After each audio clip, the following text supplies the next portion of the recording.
So we are in the middle of chapter Chav Zayin, okay, chapter 27. We are still discussing the concept of what would make a person depressed and how to bring him the simcha that he needs.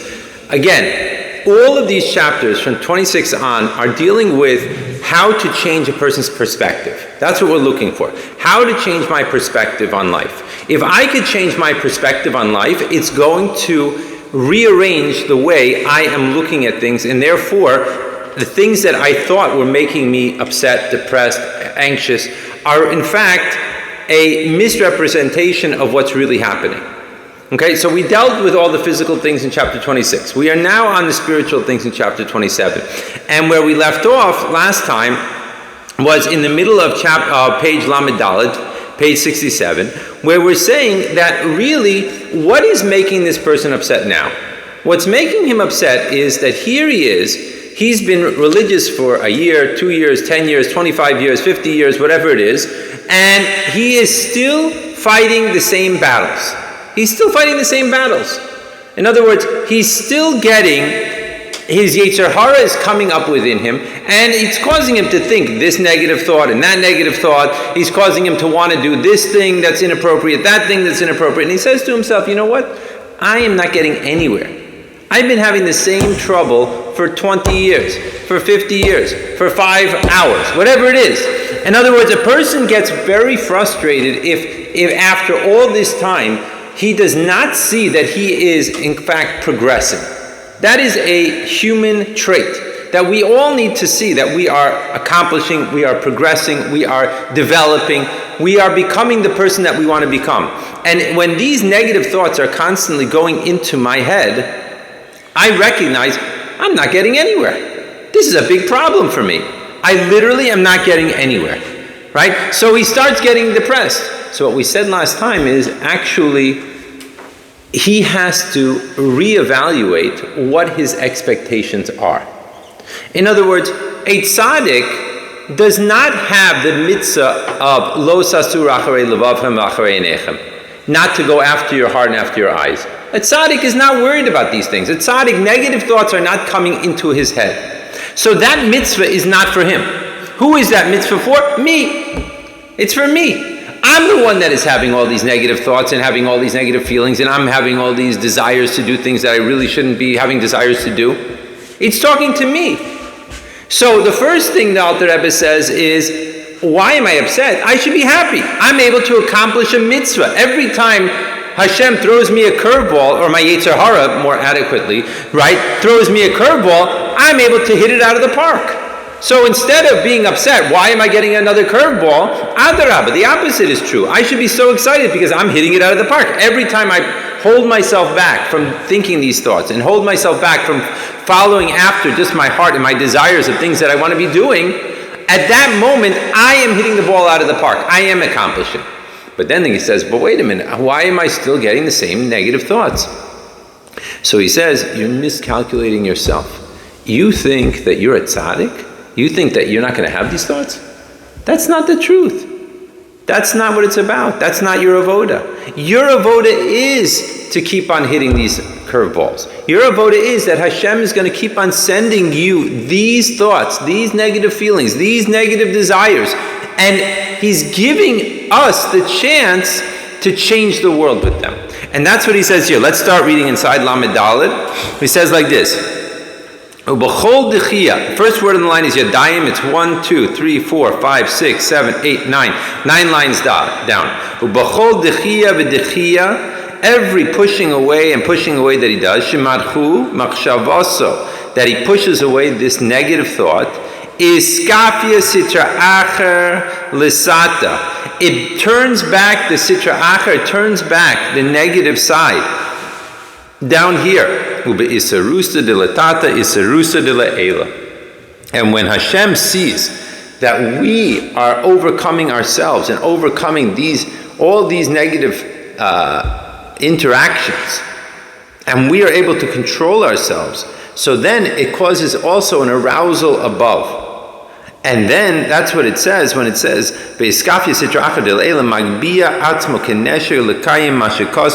And therefore, he's able to then pull back the Sitra Acher also in the upper worlds. Like it says, Im Tagbir Kenesher, excuse me, if the Sitra Acher says, I'm going to lift myself up like an eagle, Mishama Ritcha, Hashem. From there, I'm going to put you down. I'm going to push you down. The Kamosha Hifli B'Zayir, and the Zayir says it in the most beautiful way. Begodol nachas ruach lefanav yisbarach chad iskafi Sitra Acher lesata. Right, Istalkusa, Da Yasir Mikula. Says like this: the greatest way to bring Hashem's glory, bring Hashem's revelation, bring Hashem's Yakara in all of the worlds is through doing this avoda. This is the greatest avoda that you could do in this world.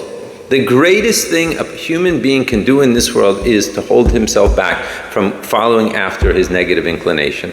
That is the greatest thing in the entire world. And it causes not just there to be a change in myself, which is obvious, as we know, that every time a person holds himself back, he makes himself stronger. But it impacts the entire world that we're living in. And then the Zohar goes even a step further and says, not only does it impact the world that we're living in, but it impacts all the worlds, all the way up the entire Seder Hishtalshelus, the entire chain-like descent of all worlds. How? When I have a negative desire and I don't go after it. When I want to do something that I shouldn't do, and I stop myself. These are the basic bread and butter of avodah of every single one of us. And we have these opportunities at least 1,000 times a day, right? To go, you want to speak, you don't want to, you want to do this, you want to do that. Every moment is an opportunity to change the world. And that's how I look at this situation. Instead of looking at it and saying to myself, how can it be that I'm still facing these challenges? I had these challenges last year, and I had these challenges 10 years ago. No, it's the opportunity is there for each one of us. Therefore, a person shouldn't let his heart fall.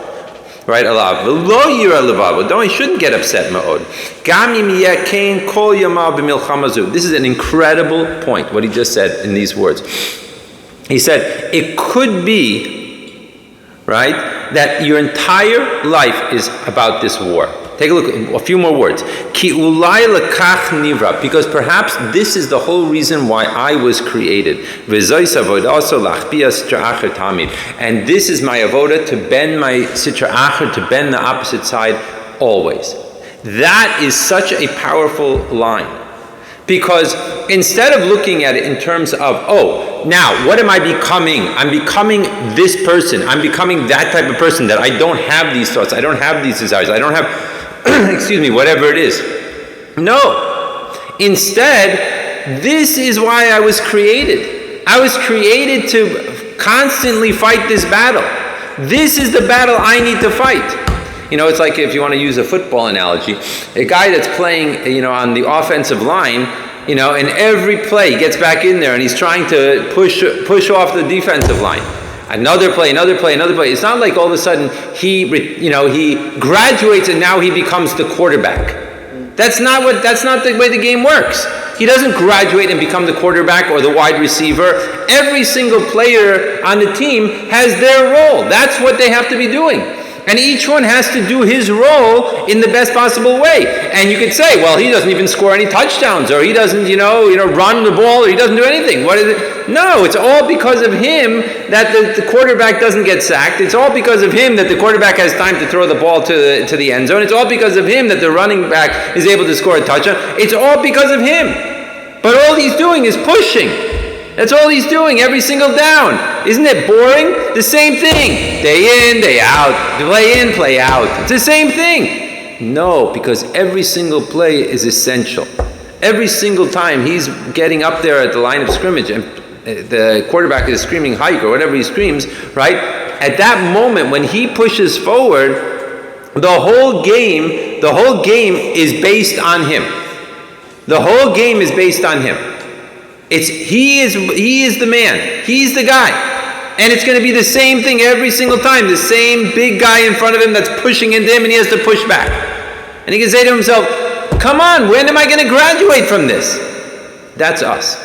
That's us. Every single day we have all these negative thoughts that come into our head and all these negative desires that come into us, and we start feeling depressed and we start feeling upset and we start feeling this and we start feeling that.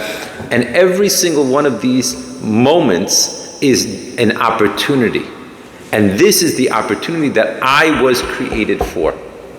I was created for it. And not only does it affect me, when the offensive man, right, lineman, right, does something wrong, when he gets caught for holding, or if he lets the defensive guy go through, right, he sacks the quarterback, it affects the entire team. He can't just say, well, today I'm going to sleep in, today I'm not going to, this play I'm going to take it easy, right?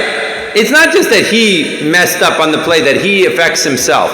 If it was only himself, whatever, this is the way it goes. No, when he let the defensive end in, he messed up the whole team. The quarterback got sacked, and now they have to punt the ball away.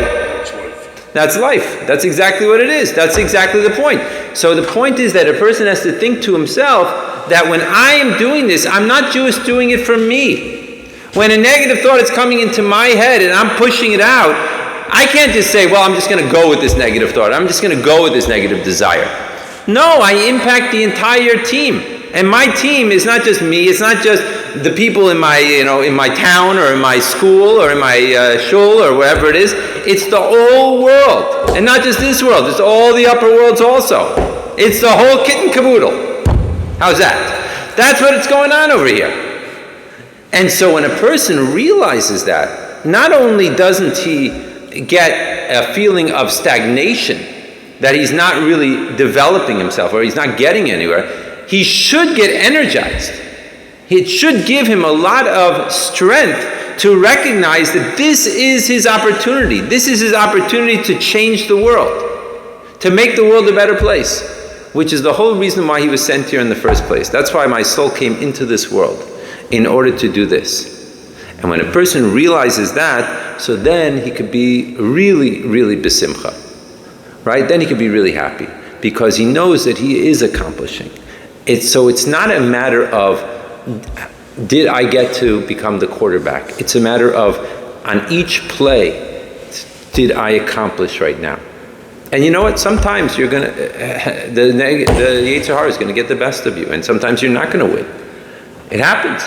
But we gotta use as much energy as we can, as much strength as we can, to in fact to win each time. And to recognize that the world is hanging on our shoulders. Because it really does, as according to the Zayar, this is the Zayar that's talking about here, that it really affects the entire Seder Yishtalshlus every time I hit that curveball out of the park. That's what's happening.